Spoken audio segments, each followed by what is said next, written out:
speak kwa Kizungu. I have thought it is important that we have this conversation today. As you know, there is a plan by government to sell the GOK stake in Safaricom PLC, and as Kenyans can recall, Safaricom share was trading at 45 shillings in the year 2021, even before Safaricom had invested heavily in Ethiopia, an investment that is coming up very well. And I want to laud actually Safaricom. It has a very good management and board, and no wonder it is one of the best companies in Africa and the best in our region. So they are doing a good job. And therefore the issue here to me is not about Safaricom, but it's more about the government, because they are the owners of the stake they are selling. The government has totally let Kenyans down by wanting to sell Safaricom for a song, because a company that was valued at 1.8 trillion in 2021, that a share was valued at 45 shillings then by the market, then the government, instead of selling at a premium from the last highest price in the last 5 years, they are now selling at a discount of 34 shillings. And then they purport that they are selling at a premium based on the current market price. There is no company in the NSC that is valued appropriately. And therefore you cannot use the valuation in the market to gauge how much value Safaricom is.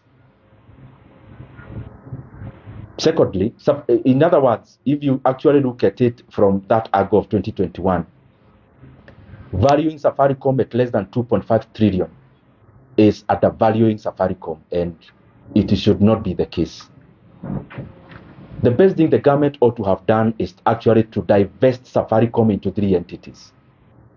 To have Safaricom the telco, Safaricom Financial Services, and also to have Safaricom Towers, so that the sum of the total becomes more than the whole. And that is what most of the people who want to get value out of their businesses do. But the government, through the National Treasury, definitely sided with the buyers instead of doing what is right for the Kenyan people.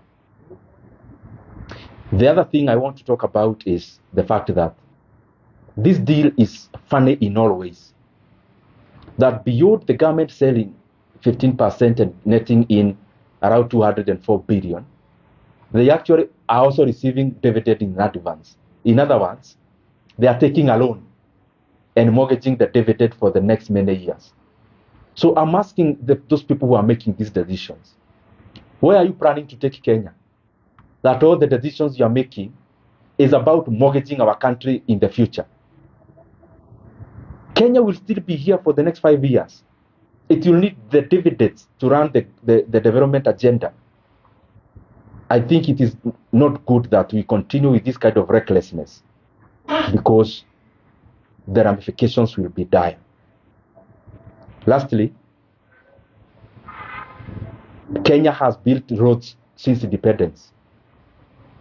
If you move from Nairobi here, you'll go to Isiolo, you'll go to Marsabit, all the way to Moyale. There is a very good Class A road built by the government of President Mwai Kibaki, and the people there are not made to pay for that road. If you move from here, you go up to Hispania border, our border with Tanzania. The entire road is tarmac, but Kenyans don't pay to use that road. If you move from here to Namanga border, it is a tarmac road which was built by Kenya. Kenyans are not made to pay for that road.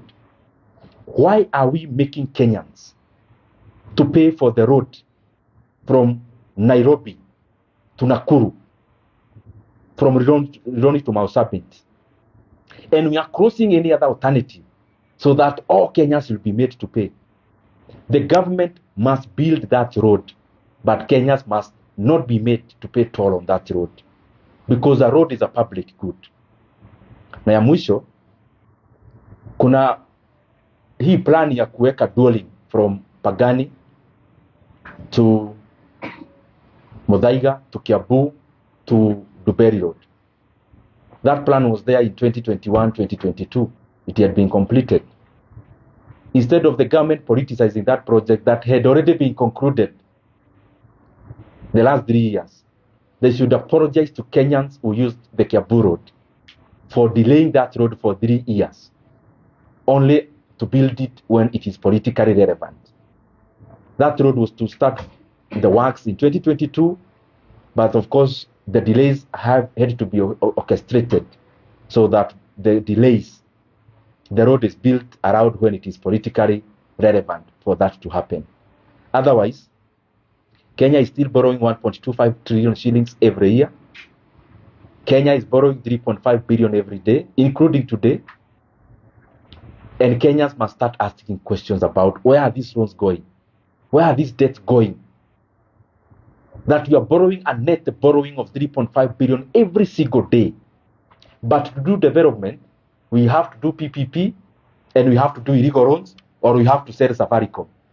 Where are all these debts going if we have then again to burden Kenyans in the future? Na ya mwisho, even as the government gives us grandiose plans, they must also meet the welfare of the basics.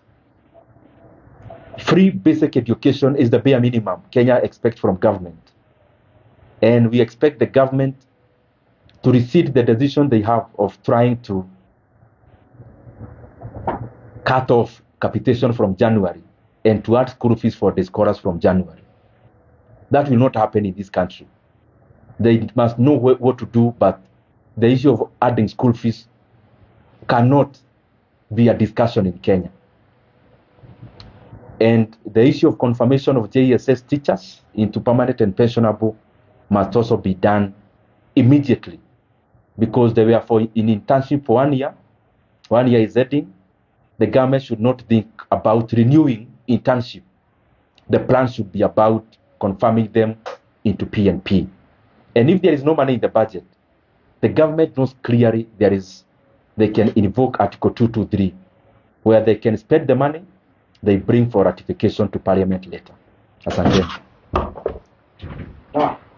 Yeah. Said in public, the problem